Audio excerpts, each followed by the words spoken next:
Les scientifiques ne cessent de découvrir de nouvelles planètes qu'ils appellent des super-Terres. Il s'agit d'une classe de planètes à la fois plus massive que la Terre, mais aussi bien plus légère que les géantes de glace, comme Uranus et Neptune.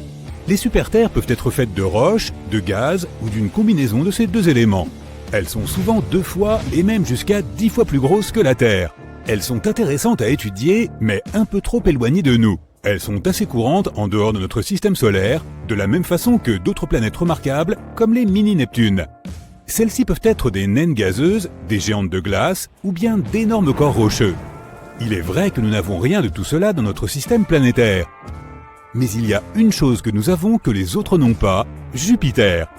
C'est l'objet le plus grand et le plus lourd en orbite autour de notre Soleil. Cette reine des planètes possède une force puissante qui domine notre système solaire. Jupiter est connu pour manger des planètes. Une protoplanète l'a percutée il y a environ 4,5 milliards d'années, quand Jupiter était encore une jeune planète à ses débuts. Cette protoplanète était 10 fois plus massive que la Terre et était composée de glace et de roches. La collision a été colossale. Le noyau de Jupiter s'est brisé, puis l'hélium et l'hydrogène se sont mélangés à des matériaux plus compacts. Avec le temps, les matériaux lourds se sont redéposés dans le noyau dense pour donner ce que nous connaissons aujourd'hui. Et si elle a déjà avalé une planète, elle pourrait tout à fait recommencer. On soupçonne que notre système solaire contenait autrefois beaucoup plus de grandes planètes qu'il n'en a aujourd'hui. Par exemple, l'espace est plutôt vide autour de Mercure de nos jours. De telles zones avoisinant les étoiles centrales sont nombreuses et pleines de planètes de masse intermédiaire, dont la taille varie entre celle de la Terre et de Neptune. Notre système solaire était un endroit chaotique à ses origines. De jeunes étoiles étaient entourées de disques tourbillonnants de poussière et de gaz, et les planètes se formaient à partir de ces débris, un peu comme les arbres lorsqu'ils émergent du sol. Les petites planètes rocheuses se formaient dans la chaleur et la lumière intense près des étoiles, tandis que les géantes gazeuses se formaient plus loin, là où les températures étaient plus basses, leur permettant de conserver plus de matériaux gazeux. Et même si les planètes de notre système solaire semblent assez stables et paisibles aujourd'hui, si l'on se réfère à leur orbite, elles n'étaient pas aussi calmes auparavant. Certaines planètes n'orbitaient pas en mouvement circulaire, elles avaient des trajectoires oblongues, plus excentriques. Elles se rapprochaient d'abord de leur étoile, puis s'en éloignaient. C'était comme si elles avaient été déséquilibrées par la gravité d'autres planètes sur leur chemin. Il existe une théorie appelée Grand Tac, qui tente d'expliquer ce qui a pu se passer pendant les premiers millions d'années de formation de notre système solaire. À un moment donné, Jupiter, l'une des protagonistes clés, a peut-être été attirée plus près par notre étoile centrale. Après cela, elle est repartie en emportant avec elle un énorme nuage de débris. Cela a pu ressembler à un voilier virant de bord autour d'une bouée, perturbant d'une certaine façon les planètes en train de se former aux alentours. Après la formation complète de Saturne, nos proches voisins du système solaire se sont quelque peu éparpillés.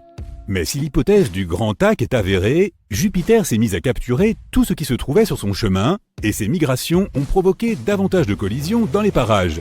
Cela expliquerait pourquoi certains astres se sont pulvérisés et dévorés mutuellement. Jupiter a peut-être fourni une partie de l'eau qui compose aujourd'hui nos océans. Elle est aussi escortée de nombreux astéroïdes qu'elle expédie parfois dans l'espace interstellaire ou parmi les planètes de notre système solaire. Elle a même possiblement contribué à l'extinction des dinosaures il y a 66 millions d'années, lorsque l'énorme roche spatiale a frappé la Terre, laissant derrière elle un cratère au large de la péninsule du Yucatan, au Mexique.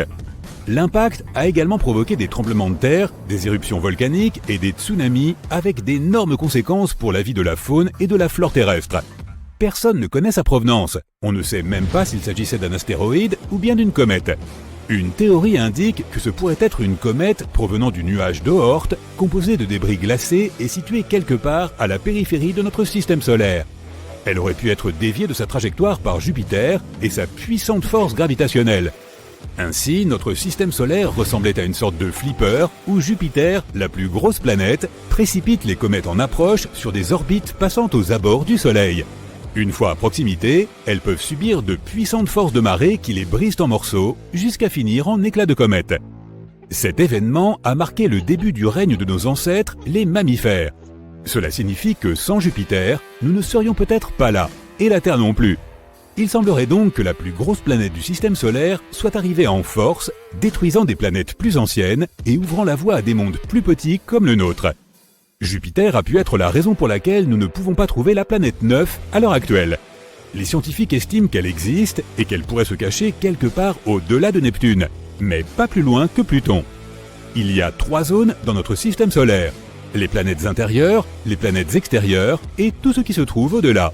La mystérieuse planète pourrait avoir la taille de la Terre ou de Mars. Elle aurait tournoyé parmi les géantes gazeuses avant d'être finalement balayée vers la limite externe de notre système solaire, voire même quelque part dans l'espace profond. Jupiter est zébré en raison des différences de température, de gaz atmosphérique et de composition chimique. Les scientifiques pensaient auparavant que la source de ces différences de couleurs était le redoutable vent atmosphérique et les matières circulant entre les couches de l'atmosphère. On sait maintenant que les bandes de couleur claire, appelées aussi zones, indiquent l'endroit où le gaz s'élève. A l'inverse, les bandes de couleur sombre, que l'on appelle ceintures, révèlent où le gaz s'enfonce. Les lunes de Jupiter pourraient aussi causer ces rayures car elles tirent sur ces cellules de convection atmosphérique. Au centre de Jupiter se trouve un noyau dense et liquide composé d'hélium et d'hydrogène métallique mêlés à d'autres éléments plus lourds et dissous. En s'éloignant de son centre, la température et la pression à l'intérieur de la planète diminuent. Ainsi, l'intérieur liquide laisse place au gaz de l'atmosphère, à nouveau principalement de l'hélium et de l'hydrogène. Personne ne sait à quelle profondeur se trouve cette frontière liquide-gazeuse, mais la planète est probablement entièrement liquide à quelques milliers de kilomètres sous ses sommets de nuages. Jupiter serait encore plus grande que d'autres géantes comme Saturne si l'on pouvait lui retirer ses gaz. On qualifie parfois Jupiter d'étoile ratée, alors que ce n'est pas tout à fait ça. Elle est principalement composée d'hydrogène comme les étoiles, mais elle n'est pas encore assez massive pour déclencher des réactions thermonucléaires dans son noyau, ce qui à terme achèverait de la transformer en véritable étoile. En théorie, tout objet peut devenir une étoile si on y ajoute assez de matière. Avec une masse suffisante, la température et la pression interne augmenteront jusqu'à déclencher des réactions thermonucléaires. Pour transformer Jupiter en une étoile comme le Soleil, il faudrait la rendre 1000 fois plus massive. Mais pour former une naine rouge qui est plus froide, il nous faudrait augmenter sa masse de 80 fois seulement. Ainsi, Jupiter ne deviendra pas spontanément une nouvelle étoile de notre système solaire, mais si de nombreux objets spatiaux de masse similaire entrent en collision avec elle, ou en d'autres termes, si Jupiter les mange, on ne sait jamais. Mais en théorie, si elle pouvait devenir une étoile massive, elle aurait empêché d'autres planètes de se former sur des orbites stables. Elle aurait aussi augmenté la quantité de radiation qu'elles reçoivent, rendant alors très difficile le développement de la vie dans notre système solaire. Jupiter est la planète qui tourne le plus vite dans notre système solaire. Il ne lui faut que 10 heures pour faire une rotation complète sur son axe, malgré sa taille immense, plus de 300 fois celle de la Terre. Elle est aussi 2,5 fois plus massive que toutes les autres planètes de notre système solaire réunies. Mais si elle venait à prendre encore plus de masse, elle rétrécirait. De la masse supplémentaire rendrait Jupiter plus dense, ce qui signifie qu'elle commencerait à s'effondrer sur elle-même. Ainsi, elle pourrait gagner jusqu'à 4 fois sa masse en gardant toujours la même taille. Alerte aux ouragans! Tout le monde se cache. La vitesse du vent dehors est de plus de 120 km/h. Cela semble beaucoup, mais voici une tempête qui se déplace à 645 km/h. Attends, de telles vitesses sont possibles? Eh oui, mais pour assister à une tempête aussi puissante, tu devras te rendre jusqu'à Jupiter. Alors que le voyage commence. La planète est énorme, près de 1300 terres pourraient tenir à l'intérieur de cette géante. Elle est aussi incroyablement chaude, les températures atteignant environ 23 800 degrés Celsius au cœur de la planète. Malheureusement, tu ne peux pas atterrir à la surface de Jupiter, car étant une géante gazeuse, elle n'a pas de surface solide. Mais tu peux aller plus loin dans l'atmosphère de Jupiter. Regarde ces épais nuages bruns, jaunes, rouges et blancs qui glissent tout autour. Ce sont eux qui donnent à la planète son aspect coloré et un peu strié. Si tu continues à descendre vers le centre de la planète, tu verras son atmosphère, principalement composée d'hydrogène et d'hélium gazeux, se liquéfier. Cela se produit en raison de l'immense pression atmosphérique. Le noyau de la planète lui-même est un objet mystérieux. Les scientifiques n'ont toujours pas compris s'il s'agit d'une boule d'un épais liquide en fusion ou d'une roche solide dont la masse serait 14 à 18 fois supérieure à celle de la Terre. De toute façon, l'exploration de Jupiter n'est pas le but principal de ton voyage. Et non, tu t'es rendu ici pour voir la grande tache rouge. C'est une énorme tempête qui fait rage dans l'hémisphère sud de la géante gazeuse. Ses plus hautes strates s'élèvent à plus de 8 km au-dessus du sommet des nuages environnants. La tempête elle-même est 1,3 fois plus grande que notre planète. En 2017, la sonde spatiale Juno de la NASA a réussi à collecter de nombreuses données sur la tache rouge. Et il s'est avéré que cette tempête monstrueuse descendait à plus de 320 km dans l'atmosphère de la planète. C'est 30 à 100 fois plus profond que n'importe quel océan sur Terre. Mais ces mesures sont probablement imprécises, et les véritables racines de la tempête pourraient être encore plus étendues. La grande tache rouge est plus froide que le reste de l'atmosphère. Et n'oublie pas que les températures de Jupiter sont de moins 148 degrés Celsius au sommet des nuages. En revanche, plus on se rapproche du noyau, plus il fait chaud. Mystérieusement, les températures les plus élevées jamais enregistrées sur la géante gazeuse se sont produites dans l'atmosphère juste au-dessus de la grande tache rouge. Là, la chaleur a atteint 1300 degrés Celsius. Cette température est plus élevée que celle de la lave sur notre planète. Les astronomes pensent que les turbulences causées par la tempête seraient capables de produire des ondes gravitationnelles et sonores qui pourraient être responsables de cette surchauffe. Mais la tempête elle-même est plus chaude en bas qu'en haut.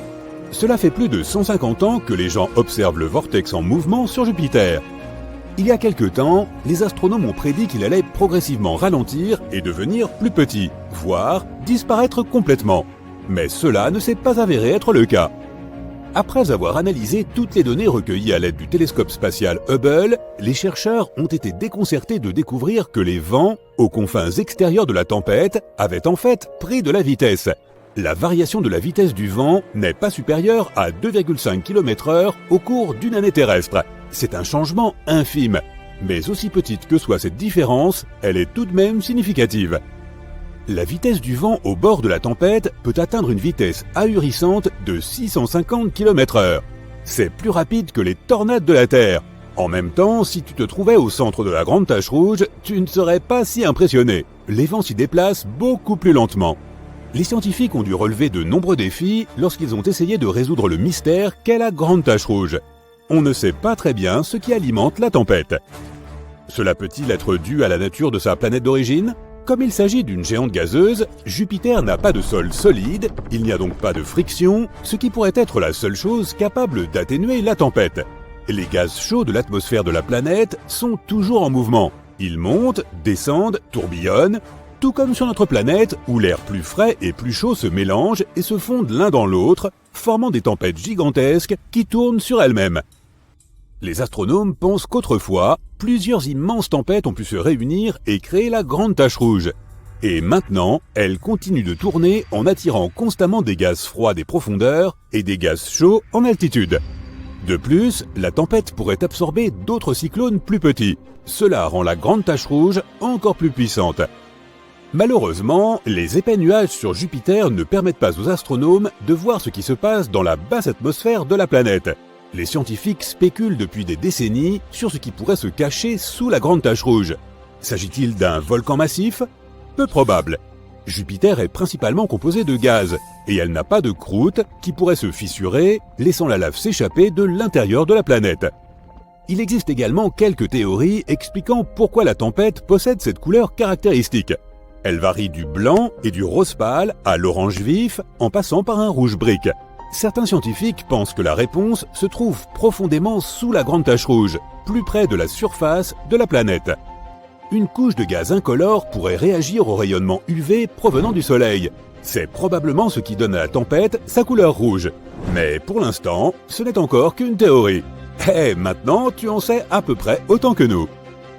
Jupiter n'est pas la seule planète qui peut se targuer de sa tempête géante. Une autre, aussi vaste que notre planète natale, fait rage sur Saturne. On l'appelle la Grande Tache Blanche. C'est pratique pour les différencier. La tempête a une traîne de nuages blancs qui encercle toute la planète, et elle se produit tous les 30 ans environ. Cette tempête démarre effectivement comme une tache, mais ensuite elle commence à s'étirer et à s'étendre. Les astronomes ont découvert que la Grande Tache Blanche était en fait un énorme système d'orage. Et au sommet de la tempête, les éclairs peuvent jaillir plus de 10 fois par seconde. Mais le principal mystère concernant la Grande Tache Blanche est de savoir d'où elle tire son énergie. Certains scientifiques pensent qu'elle pourrait être alimentée par le Soleil, d'autres affirment que la configuration des nuages de la tempête n'a de sens que s'il existe une source interne de chaleur qui puisse alimenter les vents. Quoi qu'il en soit, les violentes tempêtes sur différentes planètes du système solaire ne sont pas le seul mystère spatial qui rende les astronomes perplexes. Passons à Pluton, la plus grande planète naine connue du système solaire, et explorons son atmosphère. Elle s'élève très haut au-dessus de la surface de la planète et comporte plus de 20 couches, toutes glaciales et extrêmement condensées. Par ailleurs, notre Lune a aussi une sorte d'atmosphère. Appelée exosphère, elle est composée d'hélium, de néon et d'argon. Elle est 10 000 milliards de fois moins dense que l'atmosphère de la Terre. En voyageant dans l'espace, fais attention aux trous noirs. Un trou noir est un endroit où la gravité est si forte que même la lumière ne peut pas en sortir. Mais les trous noirs peuvent parfois se comporter comme des volcans galactiques supermassifs. De temps en temps, ils s'enflamment, mais au lieu de cracher de la lave, ils produisent d'énormes quantités d'énergie. Et ce phénomène laisse des trous béants dans la matière et le gaz environnant. Il y a peu de temps, les scientifiques ont découvert l'un des plus grands cratères de l'univers. Les radiotélescopes et autres télescopes à rayons X ont détecté un trou noir supermassif qui a piqué une crise il y a de très nombreuses années. Cela s'est produit dans un amas de galaxies situé à environ 390 millions d'années-lumière de la Terre. Le cratère que cet événement a laissé derrière lui pourrait contenir 15 galaxies semblables à la Voie lactée. Oui, même moi ça me dépasse un peu. Pendant ton voyage à travers l'espace, réfléchis bien avant d'atterrir sur des planètes inconnues. Sinon, tu risques de te retrouver dans un endroit comme K2 141b. C'est une planète située en dehors de notre système solaire. À première vue, elle n'est pas si différente de la Terre. Elle possède des océans liquides qui s'évaporent, forment des nuages, se condensent et reviennent à la surface sous forme de pluie. Mais au lieu d'eau, il pleut des pierres. La surface de cette exoplanète est recouverte de mers de lave profondes de plusieurs dizaines de kilomètres. Les températures sur K2 141b atteignent 2700 degrés Celsius pendant la journée. C'est assez chaud pour que le magma des océans s'évapore dans l'atmosphère. Puis, des vents supersoniques qui peuvent se déplacer à une vitesse de 1600 mètres par seconde transportent cette vapeur de roche vers la face nocturne de la planète. Le magma vaporisé se refroidit, redevient liquide et tombe sous forme d'une pluie rocheuse. Pas vraiment ouf pour y passer des vacances. Il fait trop chaud, je passe mon tour. Tu te trouves donc dans une pièce remplie de gaz explosifs. Une seule étincelle peut provoquer une explosion si puissante que toutes les portes et fenêtres seraient arrachées par une énorme colonne de feu. Et tu tiens une allumette. Il te faut une cible plus grande que cette pièce. Que dirais-tu de la plus grande pièce de gaz explosif de tout notre système solaire? Je te présente Jupiter. C'est la 5e planète en partant du Soleil et la plus grande de notre système. Elle est 11 fois plus grande que la Terre et presque 2 fois et demi plus lourde que toutes les autres planètes de notre système solaire réunies. Si on mettait Jupiter sur la balance, il faudrait environ 317 Terres pour trouver l'équilibre. Mais surtout, il y a énormément de méthane dans son atmosphère. C'est le gaz que nous utilisons dans notre cuisine ou avec lequel nous faisons le plein de notre voiture.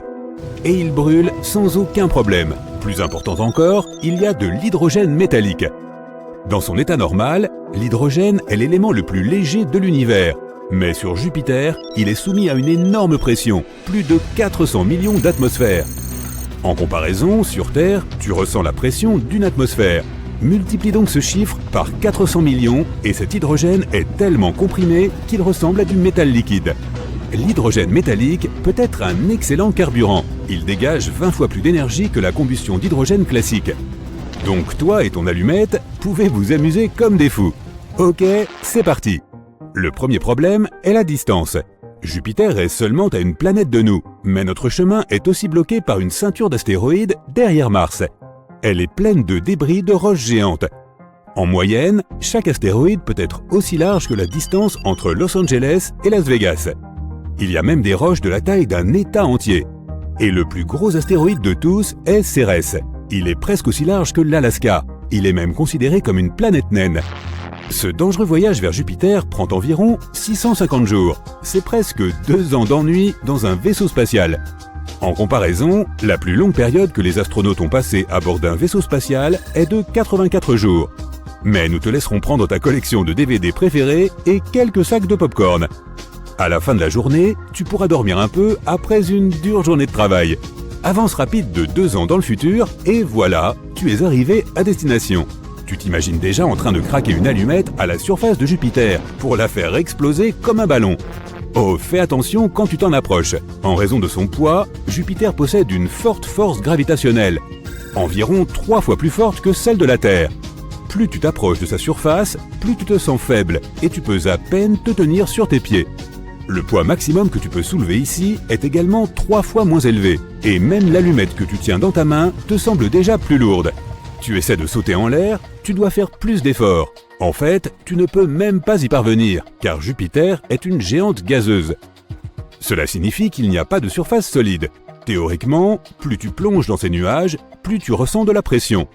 Petit à petit, les nuages et les gaz s'épaississent et forment une sorte de liquide. Mais tu n'as pas besoin d'aller aussi loin. Le méthane est un gaz léger et il est plus proche de la surface. Et enfin, c'est le moment de vérité. Tu prends une allumette, tu la frottes contre la boîte et... rien ne se passe.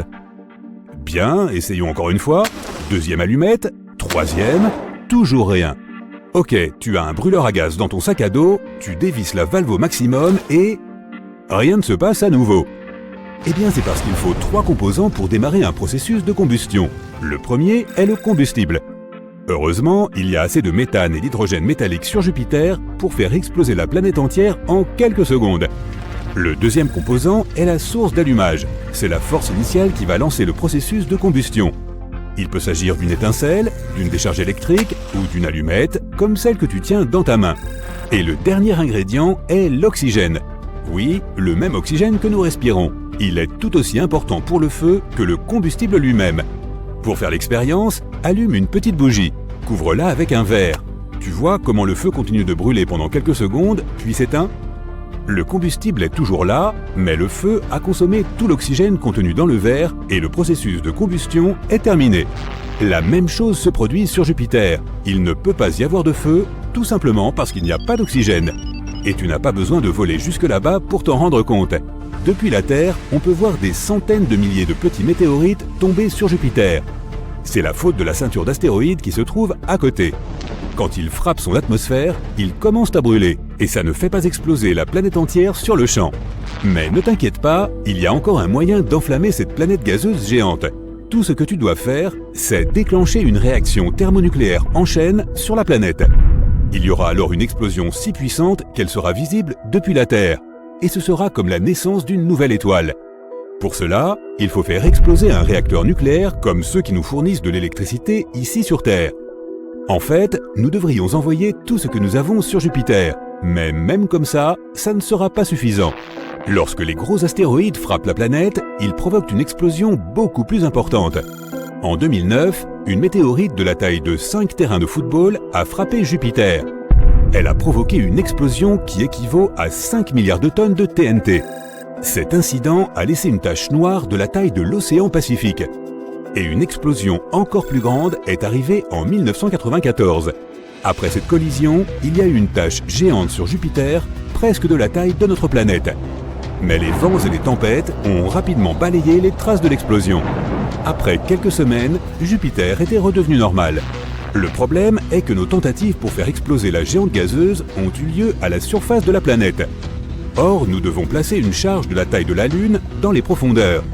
Une énorme explosion provoquera une réaction thermonucléaire et fera exploser l'hydrogène métallique. Le processus d'explosion est enclenché et en quelques secondes, Jupiter explose comme un ballon géant. Mais ce spectacle sera le dernier que l'humanité verra. L'explosion va perturber les orbites normales de la Terre et des autres planètes. La trajectoire de la Terre autour du Soleil pourrait changer, et nous pourrions voir l'aube non pas à l'est, mais de n'importe quel autre côté du monde. Quand le puissant vent de l'explosion atteindra la Terre, il commencera à balayer notre atmosphère. Bientôt, notre planète perdra sa couche d'ozone. Elle est le bouclier qui nous protège des radiations solaires. Dans cette situation, nous devrons nous cacher sous terre pour le restant de nos jours. Mais même cela ne pourra pas nous protéger. Avant peu, la Terre sera bombardée de milliers de météorites. Jupiter était si lourd qu'il maintenait la ceinture d'astéroïdes en place. Sans lui, ces derniers commenceront à voler vers nous. La Terre ressentirait une pluie constante de météorites. Mais il n'y aurait plus personne sur Terre pour l'observer. L'explosion de Jupiter peut être comparée à une supernova. En fait, Jupiter est pratiquement une étoile. Si elle était juste un peu plus grosse et plus lourde, elle commencerait à rétrécir. La forte pression exercée sur le noyau de la planète déclencherait des réactions thermonucléaires. Finalement, Jupiter se transformerait en naine brune, et elle serait 50 fois plus lourde qu'elle ne l'est maintenant. Mais comme elle n'a pas assez de poids pour faire cela, Jupiter est parfois appelée une étoile ratée. Peut-être devrions-nous visiter d'autres planètes gazeuses de notre système solaire et essayer de craquer notre allumette là-bas. Saturne. L'atmosphère de Saturne est similaire à celle de Jupiter, mais ici non plus, il n'y a pas d'oxygène pour la combustion. Donc tout ce que tu as à faire est d'admirer les magnifiques anneaux de la planète et de passer à autre chose. Eh bien, Uranus et Neptune sont beaucoup plus petits, et elles n'ont pas d'hydrogène métallique, donc leur explosion ne serait pas aussi forte. Mais tu ne pourrais toujours pas les enflammer avec une allumette, car il n'y a pas d'atmosphère pleine d'oxygène. Mais il y a une planète où tu pourrais allumer un feu avec ton allumette. C'est GJ 1132b et elle est à 39 années-lumière. Les scientifiques pensent qu'elle pourrait contenir de l'oxygène, bien que ce ne soit pas une géante gazeuse avec des gaz combustibles dans son atmosphère. Mais tu peux toujours t'asseoir sur son sol rocheux et faire un feu pour admirer un singulier coucher de soleil. Pourquoi aimons-nous tant Saturne ? Parce que nous trouvons ces anneaux merveilleux. Grâce à eux, cette planète se démarque dans le système solaire. Les principaux anneaux ont un diamètre de 270 000 km, mais leur épaisseur ne dépasse pas les 100 mètres. L'anneau le plus lent et le plus excentré tourne à environ 16,4 km par seconde. La planète tourne plus rapidement que ça sur elle-même. Mais sais-tu que Saturne est resté dépourvu d'anneaux pendant la majeure partie de son histoire ? Nous allons découvrir les origines de leur formation. Grâce à la dernière visite de la sonde Cassini, les chercheurs ont pu estimer la masse de ces anneaux, 15 millions de milliards de tonnes. En outre, ils ont pu déterminer que les anneaux avaient entre 10 et 100 millions d'années, donc qu'ils sont bien plus jeunes que la planète elle-même. Ces anneaux ne forment une masse solide qu'en apparence. Ils sont en réalité constitués de milliards de morceaux de roche et de glace. Certains font la taille d'un grain de riz, d'autres sont aussi gros qu'une maison ou même qu'une montagne. Les morceaux de glace et de roche les plus proches de la planète filent à une vitesse d'environ 83 000 km/h et de mystérieux rayons traversent ces anneaux. Ils semblent se former et se disperser en quelques heures seulement. Il se peut que ces rayons soient constitués de minuscules particules formant des plaques chargées d'électricité, résultat de l'impact de petits météores. Ou peut-être s'agit-il en fait de faisceaux d'électrons provenant de la foudre de Saturne.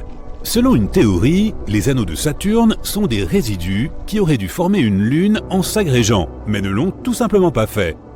Selon une autre théorie, ils proviendraient de Theia, une planète de la taille de Mars qui est entrée en collision avec la Terre il y a environ 4,5 milliards d'années.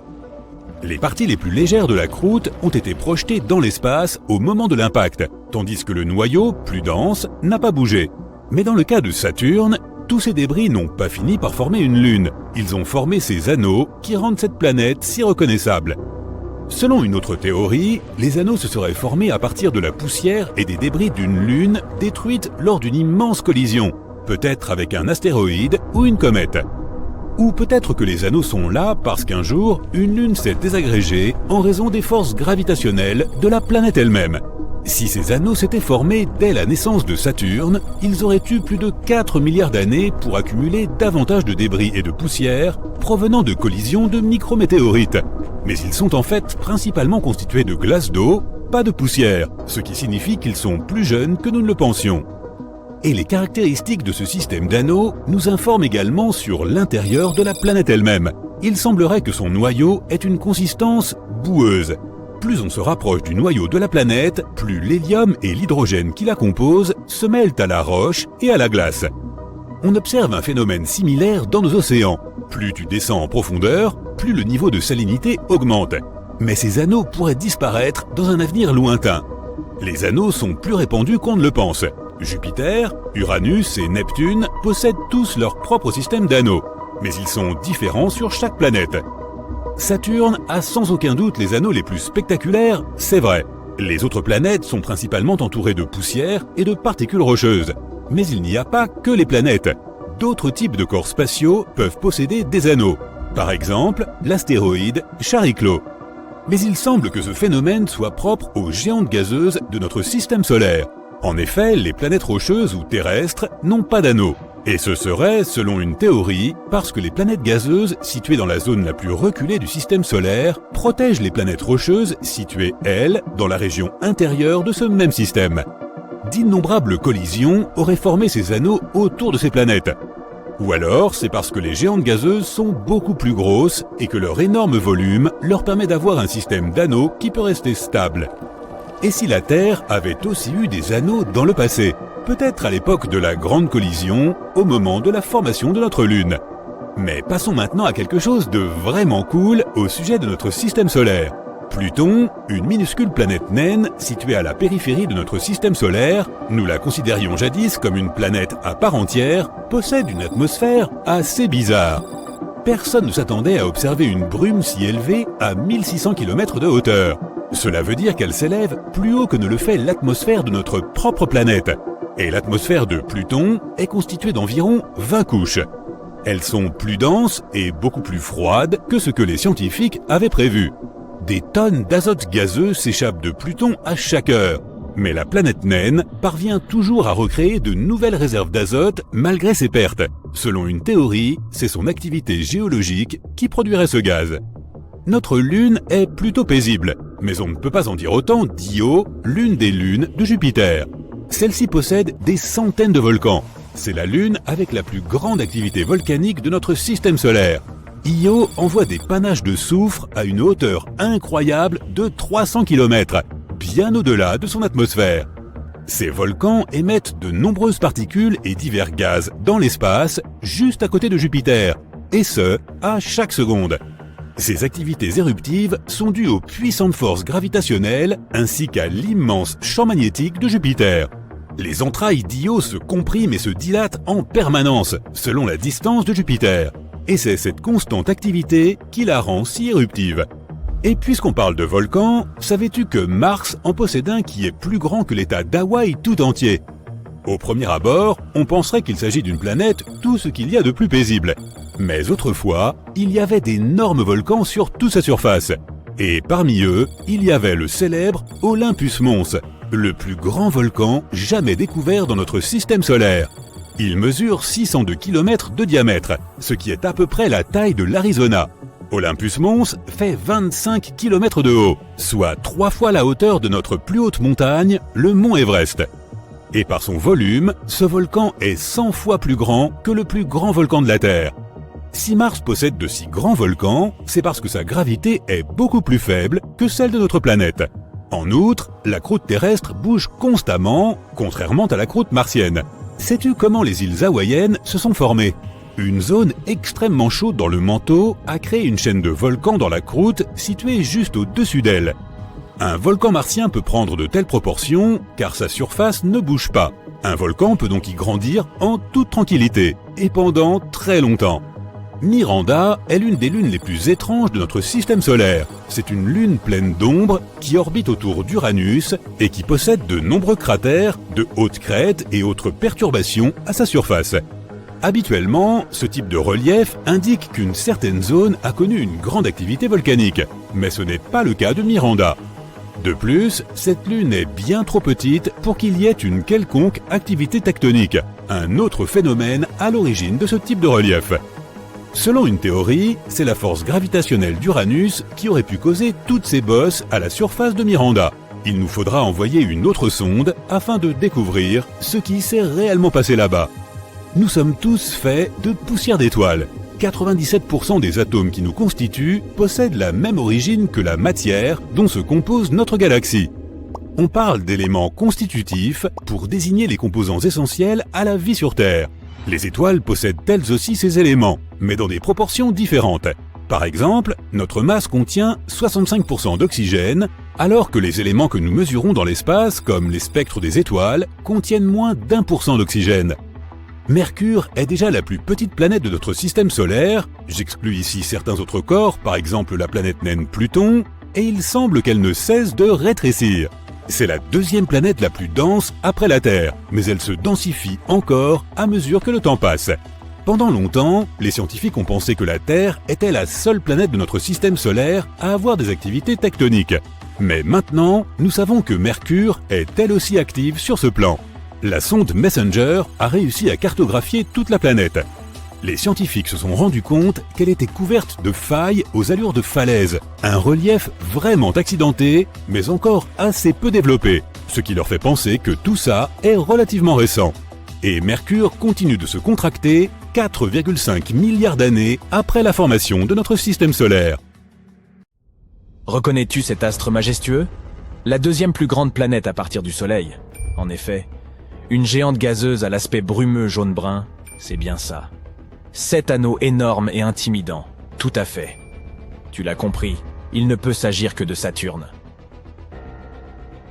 Et récemment, le télescope spatial Hubble a fait une découverte étonnante. Apparemment, les anneaux de la planète exerceraient sur elle une force depuis longtemps.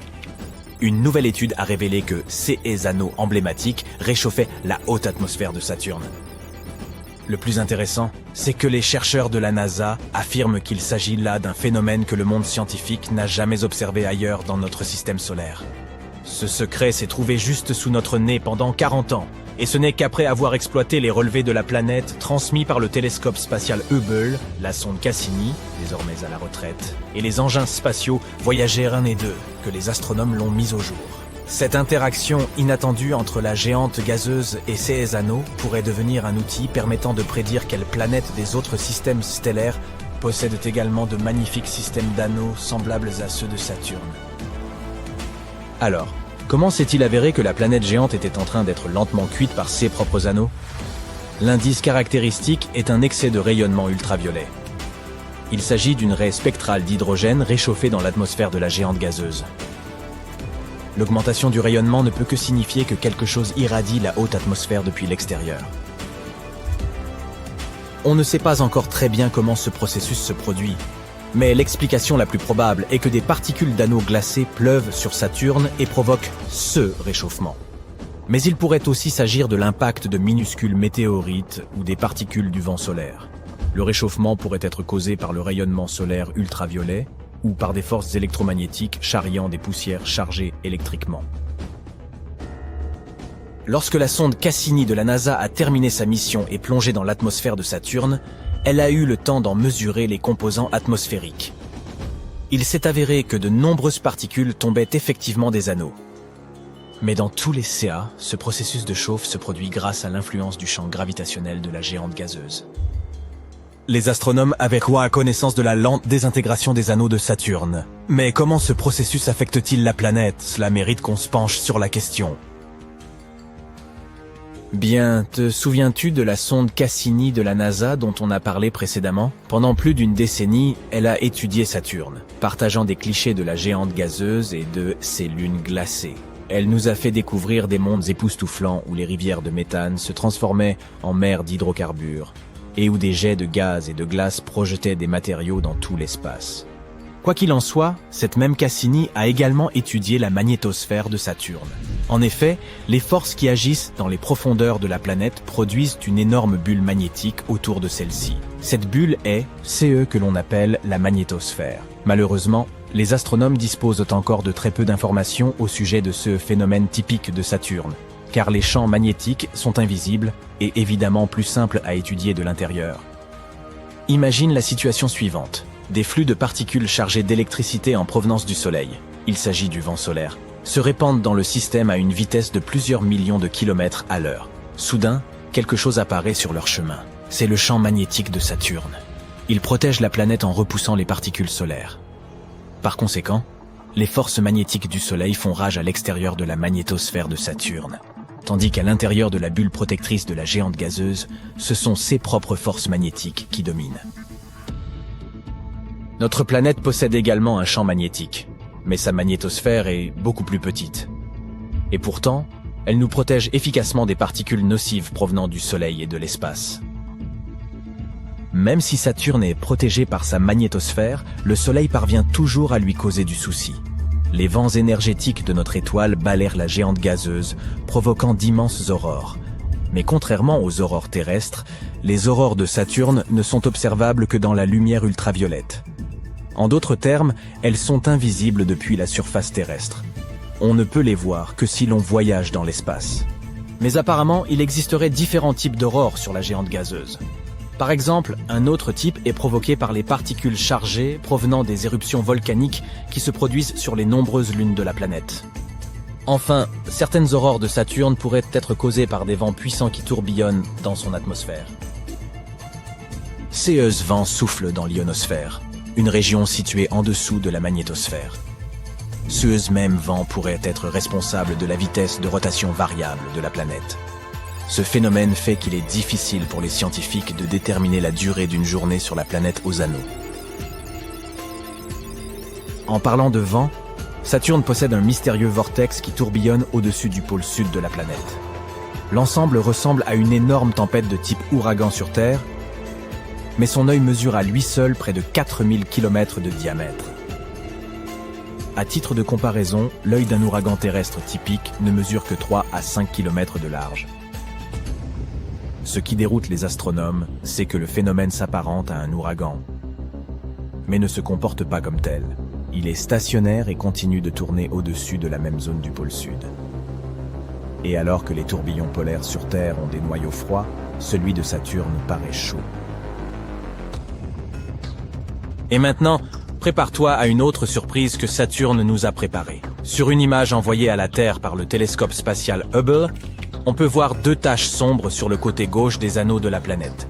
Ces taches sont surnommées des spokes. Certains les ont comparées à des rayons de bicyclette. L'ombre et la forme des spokes varient.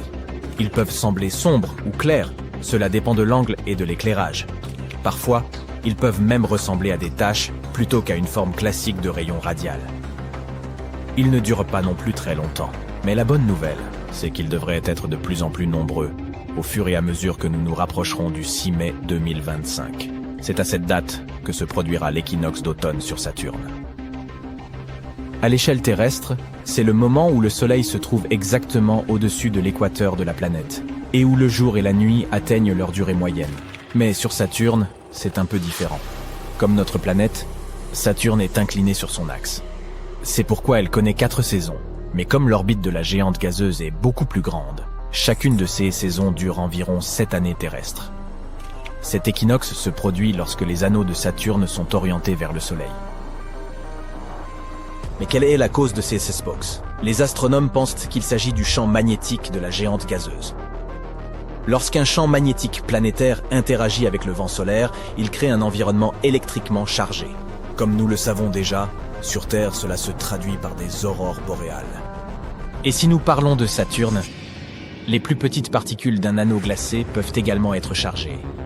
Et cela fait probablement léviter temporairement ces particules au-dessus des plus gros débris qui composent ces anneaux. Les spokes des anneaux de Saturne ont été repérés pour la première fois par la mission Voyager de la NASA. Cela s'est passé au début des années 1980. À l'époque, nous ne savions pas qu'il s'agissait d'un phénomène saisonnier.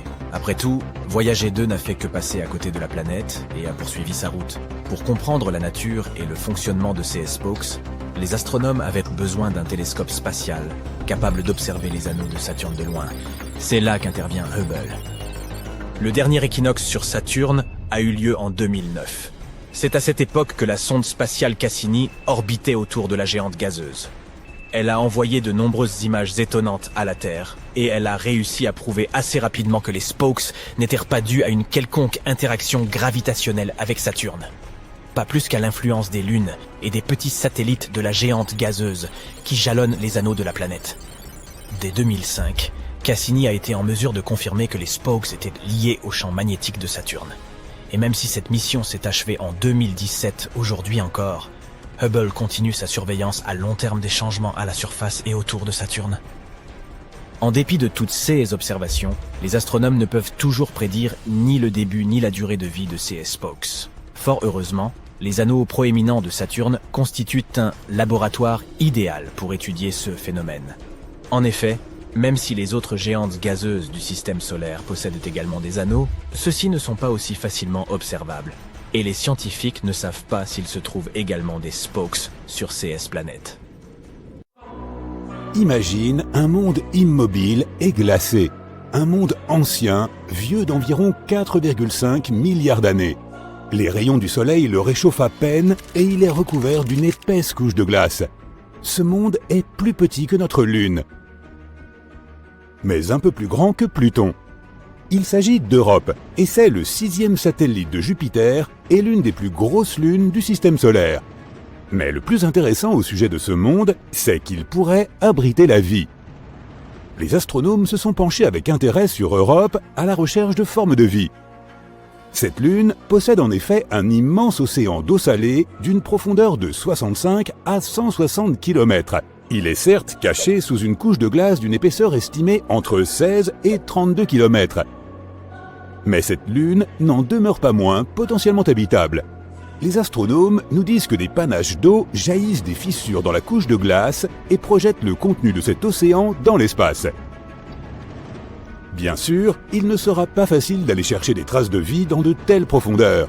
Mais les scientifiques disposent déjà d'éléments indiquant qu'il existe des bassins beaucoup moins profonds, situés plus près de la surface. Ils pourraient même se trouver à moins d'1 kilomètre sous la glace. Ceci présente deux avantages. D'abord, la probabilité qu'il y ait de la vie sur Europe est accrue. Deuxièmement, si c'est vrai, cela facilitera le travail des futures missions dans leur recherche de formes de vie. Il est intéressant de noter que la découverte récente de ces bassins peu profonds est le fruit d'un pur hasard. Le scientifique qui dirige les recherches, Riley Kullberg, a assisté à une présentation faite par l'un de ses collègues spécialistes des planètes. Il y montrait une photo de double crête sur la surface d'Europe. Kullberg s'est alors souvenu qu'il avait vu des crêtes similaires sur Terre. De telles formations sont rares sur notre planète, mais elles sont très nombreuses sur Europe. Des travaux ultérieurs ont suggéré que les crêtes de cette lune pourraient résulter d'un cycle bien précis, similaire à celui de la Terre.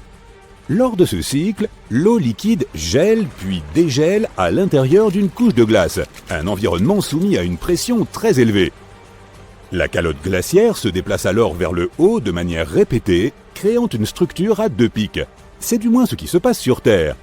Si les choses sont similaires sur Europe, cela prouverait la présence d'eau peu profonde sur le satellite. Bien sûr, la température, la pression et la composition chimique sont différentes sur Europe. Et on n'en sait pas encore beaucoup sur la nature de cette glace. Les scientifiques ne savent donc pas quelle est la profondeur ou la taille des poches d'eau, ni combien de temps il leur faut pour geler. Mais ce qui est plus ou moins clair, c'est que l'environnement sous toute cette glace est protégé des radiations de Jupiter qui frappent la surface du satellite. Ce qui, bien entendu, augmente les chances d'existence de la vie sur Europe. Nous avons évoqué le fait que l'océan d'Europe pourrait être salé. La couleur rouge des traces visibles à sa surface pourrait être due à leur composition chimique. Il s'agit probablement d'un mélange gelé d'eau et de sel. C'est assez inhabituel. Une telle composition ne correspond à aucune substance connue ici sur Terre. Quant aux taches jaunes à la surface d'Europe, il pourrait s'agir de chlorure de sodium. Tu connais cette substance sous le nom de sel de table. Des scientifiques ont essayé de recréer les conditions qui règnent sur Europe en laboratoire. Ils ont découvert qu'en combinant de l'eau, du sel de table, des températures glaciales et une pression élevée, ils pouvaient obtenir un nouveau type de cristal solide. Cette substance pourrait exister à la fois au fond de l'océan d'Europe et à sa surface. En dehors de ces quelques faits, les chercheurs ne savent pas grand-chose. Ils espèrent obtenir davantage d'informations d'ici à 2030. À cette date, la mission Europa Clipper, lancée par la NASA, atteindra probablement Europe. Cette mission effectuera plusieurs survols rapprochés et tentera de déterminer si une quelconque forme de vie peut y exister. La mission JUICE, ou Jupiter Icy Moons Explorer, de l'Agence spatiale européenne, se rendra également sur Europe dans les prochaines années. Mais Europe n'est pas le seul endroit du système solaire susceptible d'abriter la vie. En 2003, Mars Express, une sonde lancée par l'Agence spatiale européenne, a découvert du méthane dans l'atmosphère de Mars. Sur notre planète, la majeure partie de ce gaz est produite par des créatures vivantes, par exemple par le bétail lorsqu'il digère ses aliments. Mais les scientifiques pensent que le méthane est resté stable dans l'atmosphère martienne pendant environ 300 ans. En 2006, il a presque entièrement disparu de la planète rouge. Et cela s'est produit 600 fois plus vite que ne le prévoyaient les modèles des chercheurs. La question est donc de savoir ce qui a généré ce gaz et où il est parti. Un autre mystère martien concerne les microbes qui pourraient dormir sous la surface. Ils pourraient avoir été protégés des radiations pendant des millions d'années. Des scientifiques ont simulé les conditions martiennes en laboratoire pour vérifier si c'était possible. Et ils ont eu la surprise de constater que des bactéries pouvaient facilement survivre dans de telles conditions pendant 280 millions d'années. Cela signifie que si la vie a existé sur Mars, nous pourrions en trouver la preuve dans ses profondeurs en forant le sol de la planète. À l'heure actuelle, l'eau ne coule pas sur Mars et les cellules et les spores se dessécheraient tout simplement. De plus, la température de la surface est similaire à celle de la glace sèche. En d'autres termes, la planète est profondément gelée. Pourtant, il pourrait exister 6 types de bactéries et de champignons sous le sol de Mars. La plus probable d'entre elles est surnommée bactérie Conan, car elle est très résistante. L'avenir nous en dira plus. Passons maintenant à Vénus. En 2020, des scientifiques ont annoncé que dans l'atmosphère toxique de Vénus, quelque chose semblait indiquer la présence de la vie. Hélas, les scientifiques ne disposaient d'aucune preuve, car ils n'avaient pas la possibilité de collecter des spécimens de microbes ni de prendre des photos. Mais ils ont affirmé avoir découvert une substance chimique appelée phosphine, et ce fut un événement important. Si ce n'était pas un élément encore inconnu qui produisait ce gaz, il pouvait s'agir d'une forme de vie microbienne. La phosphine est composée de 3 atomes d'hydrogène et d'un atome de phosphore. Ce gaz est toxique pour toute forme de vie dépendant de l'oxygène, par exemple pour l'homme. Sur notre planète, la phosphine se trouve dans des endroits où il n'y a pas ou peu d'oxygène, comme dans les marécages. Ce gaz est produit par des mélanges de bactéries. Il peut également être produit de manière industrielle. Mais il ne devrait pas y avoir de phosphine dans l'atmosphère de Vénus. Ce gaz a besoin d'une pression et de température bien précises, ainsi que d'immenses quantités d'hydrogène. Il ne serait pas étonnant d'en trouver sur Saturne ou Jupiter, les fameuses géantes gazeuses. Mais sur Vénus, c'est très inattendu. Il est impossible que la phosphine soit produite naturellement sur cette planète. De minuscules quantités peuvent être créées lors d'éruptions volcaniques, d'orages ou lorsque des minéraux sont projetés ou que des météorites pénètrent dans l'atmosphère. Mais les scientifiques ont cru en avoir observé des quantités très importantes. Cela aurait dû éveiller leurs soupçons, mais ils étaient trop heureux de leur découverte.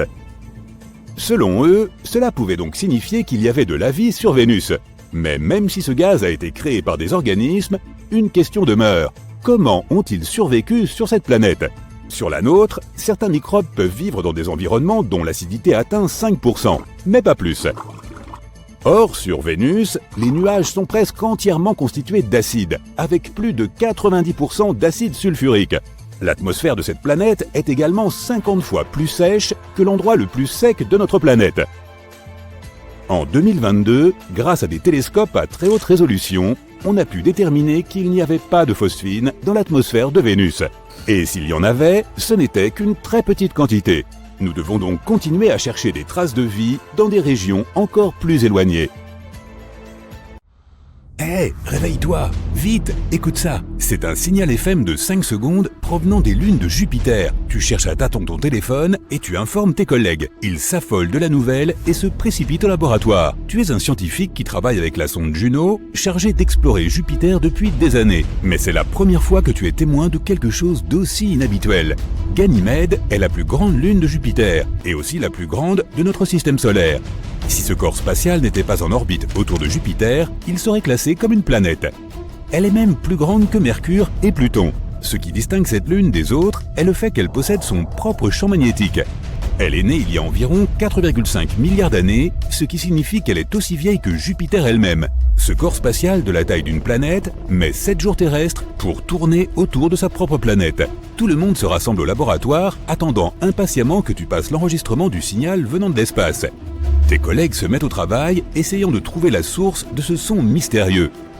Environ 40% de la surface de Ganymède est sombre, avec des cratères éparpillés un peu partout, et 60% est de couleur claire. On y trouve des formations qui ont probablement été causées par une activité tectonique ou par la libération d'eau sous la surface. Les scientifiques ont réussi à découvrir une fine couche d'oxygène piégée dans l'atmosphère de cette lune. Les températures y sont extrêmement basses, entre moins 110 degrés et moins 130 degrés. On n'a pas beaucoup d'informations sur le comportement de la Lune ou sur les éléments chimiques qu'elle recèle. Certains de tes collègues essaient de recréer les mêmes conditions que celles qui existaient lorsque le son a été transmis. Pendant des heures, ils restent assis à attendre, mais rien. C'était peut-être un coup de chance. Tu arrives au poste de contrôle et tu actives la sonde spatiale Juno. Les objectifs principaux de cette mission sont d'observer la gravité de Jupiter, les champs magnétiques, l'atmosphère et l'évolution de la planète. D'ailleurs, nous avons aussi des preuves que la plus grande lune de Jupiter évolue. Comme elle est entourée d'un champ magnétique, des aurores boréales y apparaissent en permanence. Ce sont des gaz incandescents qui encerclent les pôles nord et sud de la Lune. Si la vie existait dans un tel endroit, elle se développerait probablement au fond de l'océan très salé de Ganymède. Pendant longtemps, les scientifiques ont pensé que le Soleil était un élément crucial pour créer la vie. Mais aujourd'hui, nous savons que certains organismes vivent au fond des océans. Ceux-ci se débrouillent très bien sans lumière du Soleil. Les océans de notre planète regorgent de créatures parmi les plus bizarres, de toutes formes et de toutes tailles. Les lices de mer vivent à quelques 3000 mètres sous l'eau. Ils ont reçu ce nom parce qu'ils ressemblent à des fleurs. Sauf que ce ne sont pas des plantes, mais des animaux. Ne te laisse pas tromper par leurs tiges et leurs feuilles. Ce sont des parties de leur corps équipées de terminaisons nerveuses afin de détecter la nourriture autour d'eux. Les requins lutins font probablement partie des requins les plus étranges vivant au fond de l'océan. Ils peuvent atteindre 3,50 m de long et ont un museau très inhabituel. Maintenant, regarde la baudroie. Elle a une boule bioluminescente sur la tête pour attirer ses proies et se diriger dans les sombres fonds marins. C'est une lampe de poche naturelle qui n'a jamais besoin de nouvelles piles. Mais seules les femelles en sont dotées. Le blobfish est un autre animal bizarre vivant au fond de l'océan. Il peuple les océans Atlantique, Pacifique et Indien à 2700 mètres de profondeur. Quoi qu'il en soit, même si tu as demandé à tout le monde de garder la nouvelle confidentielle, elle transpire dans les médias d'une façon ou d'une autre et devient un nouveau sujet brûlant. Tu reçois un appel d'une agence de presse. Ils veulent t'interviewer sur cette découverte qui pourrait prouver que la vie existe dans l'espace. Le lendemain, tu te rends à la chaîne d'information pour parler de ta découverte. Tu as tout un public en direct dans le studio qui observe chacun de tes mouvements, même lorsque tu tends la main pour attraper ton verre d'eau. L'équipe se précipite pour faire quelques vérifications de dernière minute avant que tu ne sois en direct à l'antenne. La maquilleuse fait quelques dernières retouches, l'ingénieur du son te demande de tester ton micro une fois de plus. Plusieurs des producteurs sont assis sur les sièges de devant. Des lumières vives inondent le studio. Le compte à rebours est lancé. 3, 2, 1 et... On te présente et l'animateur te demande d'expliquer ce que tu as entendu. Tu leur parles de la sonde spatiale Juno qui orbite autour de Jupiter. Après quelques questions, l'animateur aborde enfin la plus redoutée de toutes. Le son mystérieux pourrait-il provenir d'une autre civilisation? Tout le monde retient son souffle, attendant que tu répondes. Tu te figes, ne sachant pas quoi dire. Même si la pression au fond de l'océan est 1000 fois plus forte qu'à sa surface, la vie parvient à s'y développer. Les algues, qui sont considérées comme un mets délicat dans le monde océanique, ne sont pas comprises dans le menu pour les créatures des profondeurs en raison du manque de lumière solaire. Beaucoup de ces habitants des fonds marins doivent se contenter des restes qui descendent des couches supérieures de l'océan. Les températures glaciales et la pression intense ont modifié les cellules de ces créatures. Elles sont devenues plus résistantes que celles du poisson standard. Les bactéries ont développé leurs propres moyens de survie. Des études montrent qu'elles se nourrissent de certains gaz et produits chimiques comme le soufre et le dioxyde de carbone. Du méthane et de l'hydrogène sont libérés lorsque les plaques tectoniques se déplacent les unes contre les autres. Et certaines de ces bactéries se nourrissent aussi de ces gaz. Les tardigrades, également connus sous le nom d'oursons d'eau, sont des créatures microscopiques qui peuvent vivre et prospérer dans des conditions extrêmes. On peut en trouver dans les volcans, les glaciers et même dans le vide de l'espace. Ce qui signifie que certaines formes de vie pourraient bien exister sur Ganymède. Tu expliques cela à ton public. Puis, tu mentionnes que tu n'as pas assez d'informations pour déterminer si c'est une autre civilisation ou un phénomène naturel qui a produit ce son. Cela ne veut pas dire que le fond des océans glacés de Ganymède ne regorge pas de ses propres créatures bizarres et étranges. On y trouve peut-être des bêtes légendaires comme le kraken ou le léviathan. Ou des poissons luisants bizarres avec 2 têtes, des tentacules et une grande nageoire. Ou des crabes géants. Les bactéries qui s'y trouvent pourraient être aussi variées que les nôtres. Les plantes, si elles existent, doivent être assez fortes pour survivre aux températures négatives. Les animaux pourraient être aussi grands que nos baleines bleues ou aussi petits que le plancton. Après l'interview, tu retournes au laboratoire pour examiner les enregistrements une fois de plus. En rentrant chez toi, tu vois des affiches de toi avec des titres comme « Ne sommes-nous pas seuls ?» Tu es devenu une célébrité. De nombreux passants prennent des photos de toi, plusieurs agences t'ont contacté pour d'autres interviews. Certains magazines scientifiques veulent même te mettre en couverture en tant que personnalité de l'année. Chaque fois que tu vas au travail, tu attends que le son se produise à nouveau, mais rien. Tu envoies un signal depuis la sonde Juno pour essayer d'établir une sorte de contact avec ce qui a produit le son. Rien. Cette nuit-là, tu t'endors une fois de plus sur ton bureau. Une idée fulgurante te réveille au milieu de la nuit. Il y a peut-être quelque chose qui t'a échappé. Tu refais tes calculs et tu réalises que la réponse était sous tes yeux depuis le début. Ce n'est pas une autre civilisation qui a produit ce son, mais des électrons. Chaque planète produit son propre son. Il est créé lorsque les particules chargées du vent solaire et de la magnétosphère de la planète interagissent les unes avec les autres. C'est ce qui s'est passé sur Ganymède. Les électrons de son champ magnétique, où la sonde spatiale a capté le signal, agissaient de façon plus étrange que d'habitude. Et cela a amplifié certaines fréquences irrégulières. Tu es très embarrassé et tu passes le reste de la nuit à passer des appels et à annoncer la nouvelle à ton équipe. L'agence qui t'a interviewé publie une déclaration. Ils expliquent qu'en réalité, aucune civilisation extraterrestre n'est en train d'essayer de nous contacter. Tu t'assieds à ton bureau en attendant que le prochain événement important se produise. Europa est une autre des lunes de Jupiter qui pourrait abriter la vie. Elle est composée d'un noyau de fer, d'un manteau et d'un océan salé qui fait 2 fois le volume de tous les océans de la Terre.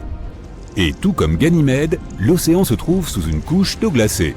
Les scientifiques affirment qu'il pourrait même y avoir des volcans actifs et que des bactéries résistantes pourraient y vivre. Avec suffisamment d'eau, certains composés chimiques et une source d'énergie, Europa pourrait abriter la vie. Mais il est peu probable que nous y trouvions autre chose que de minuscules microbes.